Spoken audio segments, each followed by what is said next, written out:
nangyari sa akin ang mga sinabi ko.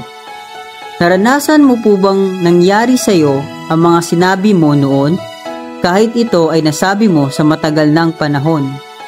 May mga magaganda o pangit na nangyari sa buhay natin ngayon dahil sa mga sinabi natin noon. Ganyan ang nangyari sa mga Israelita noong panahon ni Moises.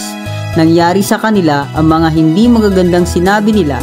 Ano nga ba ang sinabi nila at ano nga ba ang nangyari sa kanila? Ito ang sinabi ng mga Israelita sa Aklat ng Bilang, Kabanata 14, Talata 2. Nagbulungan sila laban kina Moises at Aaron. Ang sabi nila, mabuti pang namatay na tayo sa Ehipto o kaya'y sa ilang. Ito yung panahong aangkinin na nila ang lupang ipinangako ng Diyos sa kanila. Kaso malahigante ang laki ng kanilang makakalaban, kaya sila ay pinanghinaan ng loob at nakapagsalita ng mga negatibong salita. Ito naman ang sinabi ng Diyos sa kanila.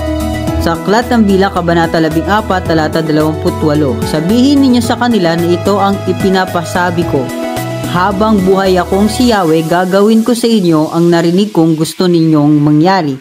Mamamatay kayo dito sa ilang. Sa mga kabilang sa senso sa makatuwid ay iyong mula sa 20 taon pataas. Isa man ay walang makakarating sa lupaing pinangako ko maliban kina Caleb na anak ni Jephunneh at Josue na anak ni Nun. Ang sabi ng Diyos sa kanila, gagawin daw niya sa mga Israelita ang mga salitang sinabi nila. At ito naman ang nangyari sa mga Israelita.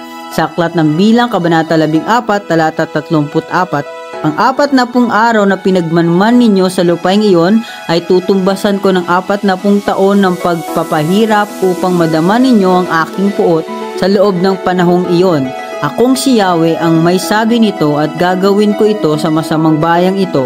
Mamamatay sila rito sa ilang. Kung ano ang sinabi nila, yun talaga ang nangyari sa kanila. Kapag tayo po ay nananalangin, naririnig po ito ng Diyos. Kapag tayo po ay naipag-usap sa tao, naririnig din po ito ng Diyos. Sa tuwing nagsasalita tayo, naririnig po ito ng Diyos. Positibo man o negatibo ang sinabi natin.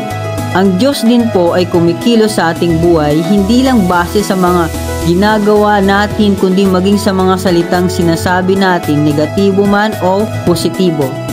Kahit sa anumang sitwasyon, may problema man o wala, nawa laging positibo at puno ng pananampalataya ang mga salitang mamumutawi sa ating labi. Salamat po sa inyong paikinig. God bless.